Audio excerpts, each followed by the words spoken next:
안녕하십니까, 모다튜브입니다. 소렌토의 하이브리드 모델입니다.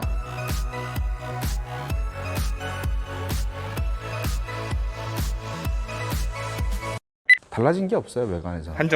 한정판 끝났지. 아, 끝났어요? 다시 판매하고 있습니다. 아, 재판매하는 거? 이거는 친환경차 혜택인 거예요. 이거 원래 그때 안 돼가지고. 구매할 때 주는 혜택이 안 되는 거고, 그러니까 이게 저공해차 혜택은 배출가스나 이런 것만 충족하면 다 받을 수 있는 혜택. 그래서 차량을 구매할 때 혜택을 제외하고는 기존 하이브리드 차량과 동일한 혜택을 받을 수 있는 하이브리드입니다.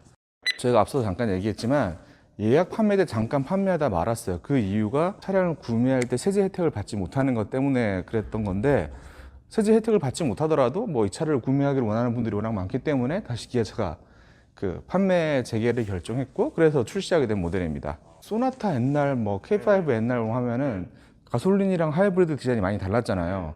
근데 요즘 나온 차들은 그랜저도 그랬지만 가솔린과 하이브리드 디자인이 동일합니다. 그렇네요. 앞에 안 막았네요. 또 마지막 엄청 막아서 전기차처럼 미끈하게 하는 그런 것도 없고, 뭐 이런 요소들, 뭐 소렌토의 특징적인 여기 이렇게 들어온 데일라이트나 뭐 LED 헤드램프, 그리고 요 헤드램프의 형상을 딴 것 같은 그릴의 패턴까지 다 동일하죠. 예, 그래서 전면부 디자인에서 이 차가 하이브리드이기 때문에 다르다, 이건 없습니다. 하지만 제 생각에 파란색이 좀 예쁜 것 같아요. 파란색? 그 색깔. 전용 컬러는 있어요. 하이브리드 전용 컬러는 있는데 이 색깔은 아니고, 전용 컬러는 있지만 외관에서 차이는 없다. 측면에서 보시면 차가 딱 하나 있습니다. 여기 보시는 그 19인치 알로이 휠이 하이브리드 전용 휠이에요. 얘는 뭔가 두꺼워 보이네. 왜냐하면 저희가 탔던 디젤이 20인치이기 때문에 여기 사이드 월이 좀 얇았거든요. 휠이 더 크고. 근데 이 차는 19인치, 하이브리드는 19인치가 제일 큰 사이즈의 휠입니다. 그래서 측면에서 봤을 때도 이 휠의 디자인과 크기만 제외하면 왜 있는지 모를 요거 엠블리셔도 들어가 있고, 플래그 타입의 아웃사이드 미러, 그리고 A필러 쪽에 쪽창을 내 가지고 시야 확보하기 위한 요소들, 그리고 이게 랩도어라 그러죠. 이렇게 차체 하단문까지 다 열려 가지고 타고 내릴 때 옷을 버리지 않는 이런 도어, 그리고 이거 되게 좀 약간 저는 샤크핀이라고 해야 되나? 좀 독특한 디자인 요소인데 이런 거 다 똑같습니다. 그렇다고 후면이 다를까? 후면도 똑같습니다. 외관 설명하기 너무 편한 것 같아. 이렇게 있어. 여기 에코 하이브리드 엠블럼을 제외하면 후면의 디자인도 디젤과 동일합니다. 아마 한기에 가솔린 모델이 나오는 걸로 알고 있는데 가솔린도 디자인이 똑같을 거예요. 그러니까 이게 뭐 외관을 봐서 이 차가 하이브리드인지 가솔린인지 디젤인지를 구분하지 못하게 하는 약간 그런 정책이기 때문에 이렇게 세로로 두 개로 나눠 놓은 테일램프 동일하고요. 이게 빨갛게 보이지만 또 점등을 하게 되면 방향시등 컬러 점등이 됩니다. 쪽? 보이시죠? 이런 거 다 그대로 들어가 있고요. 뭐 이렇게 테일램프를 차체 양 끝에 몰아서 이렇게 세로로 배치하면 왜 차폭감이 더 강조되잖아요. 그런 요소가 있고, 가로로 지른 라인이 두 개가 있습니다. 그렇기 때문에 수평형의 안정된 느낌. 요즘 차들이 진짜 많이 하는 거, 엠블럼 이렇게 드문드문 박아놓은 소렌토 엠블럼까지 동일하고요. 기아차가 잘하는 이 페이크 머플러까지 동일합니다. 그래서 외관으로 봤을 때 여기 있는 저기 에코 하이브리드 엠블럼, 그리고 알루미늄 휠의 디자인을 제외하면 다 동일합니다.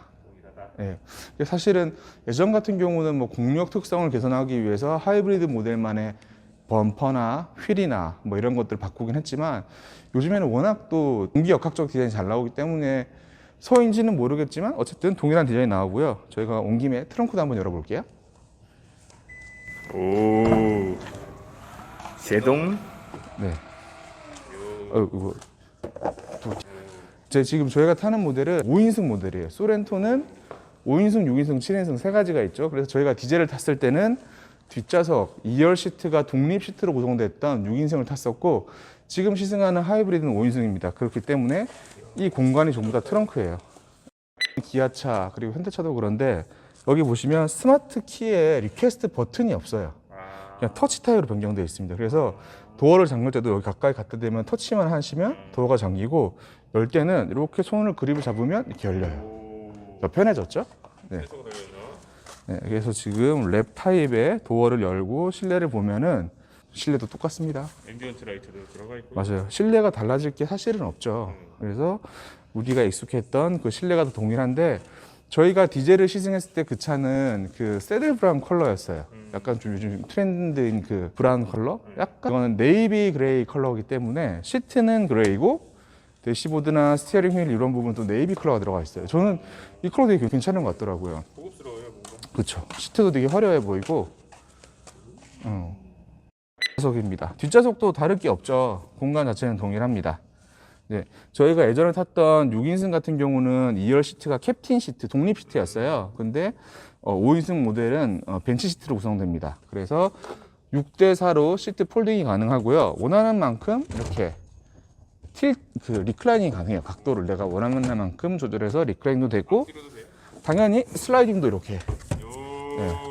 이게 3열에 탑승할 일이 없는 차임에도 불구하고 이렇게 3열에 들어갈 수 있을 것 같은 통로가. 예.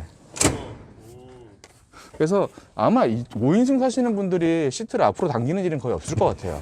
이렇게 충분히 넓은 레그룸을 확보해 놓았다는 게 있고, 여기 컵홀더 있죠?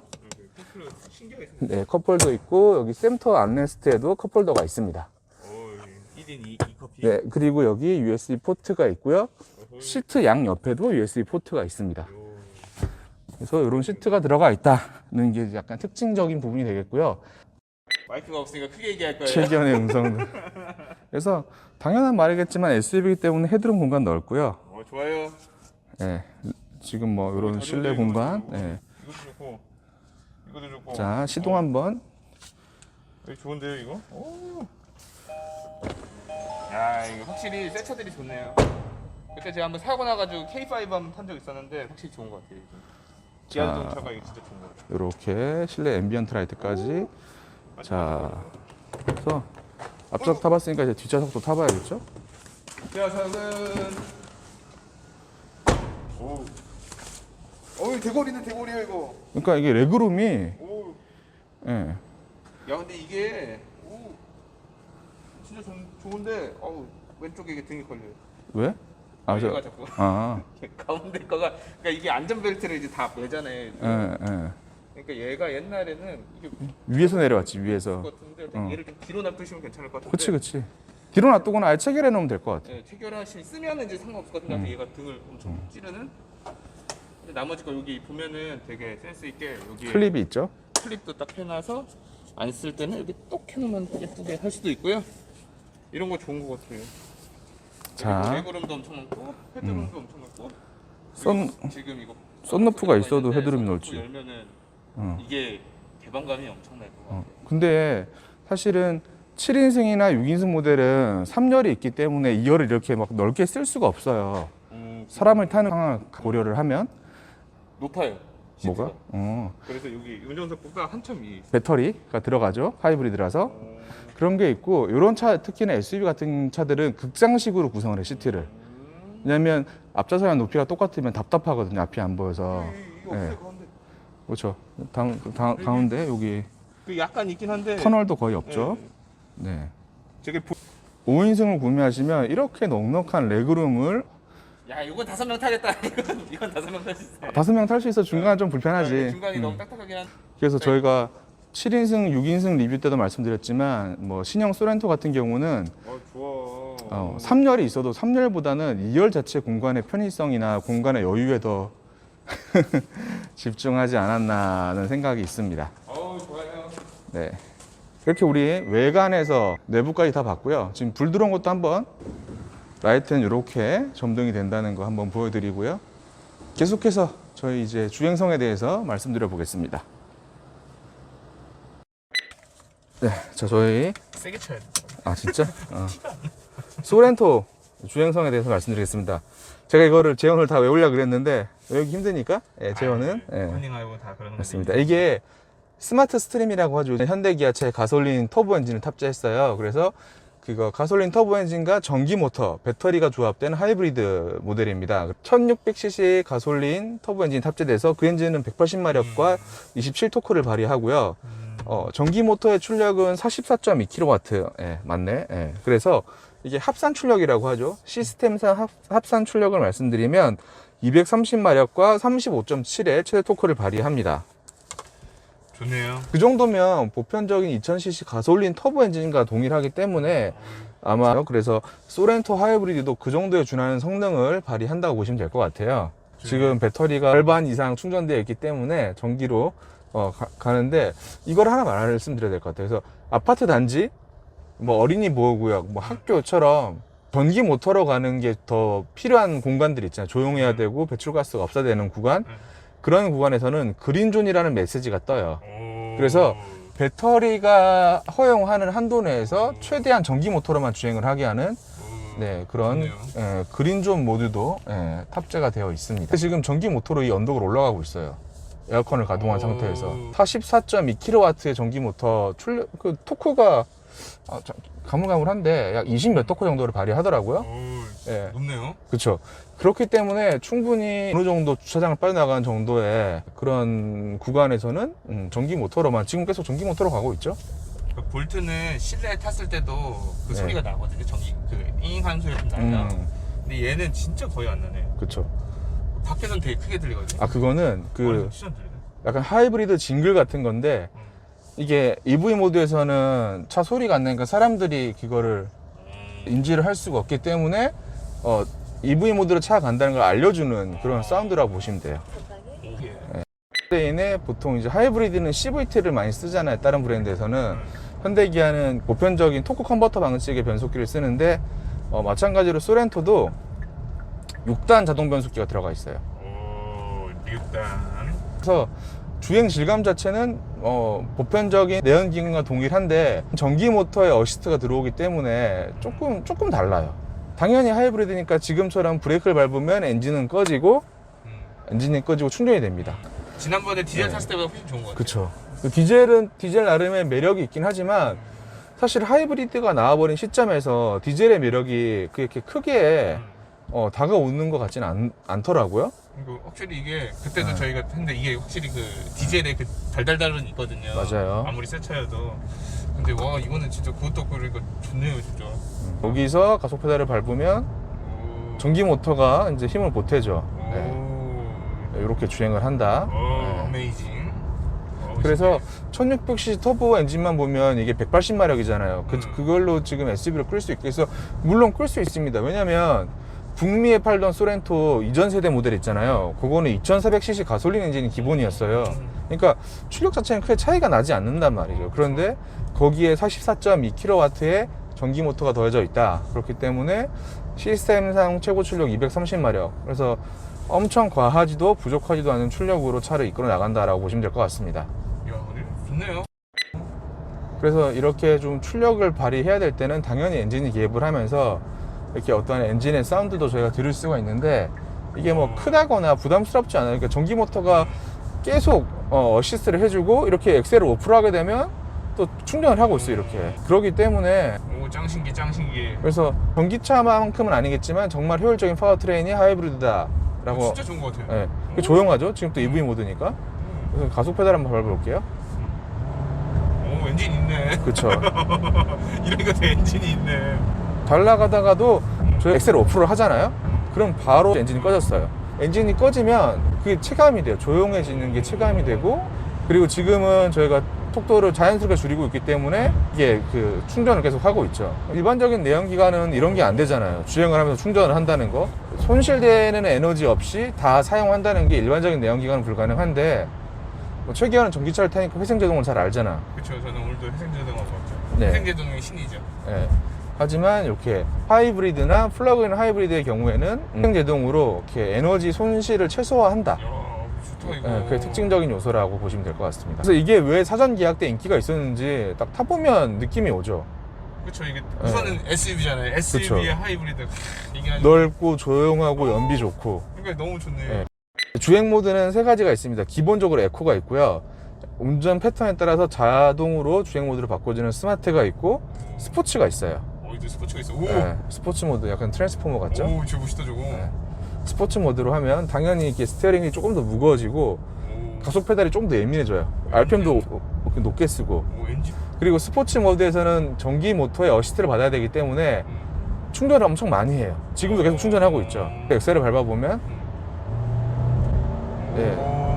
즉각적으로 성능이 발휘되기 때문에 230마력의 최고 출력과 35 정도의 토크감을 확실히 느낄 수가 있습니다. 야, 이게 좋다.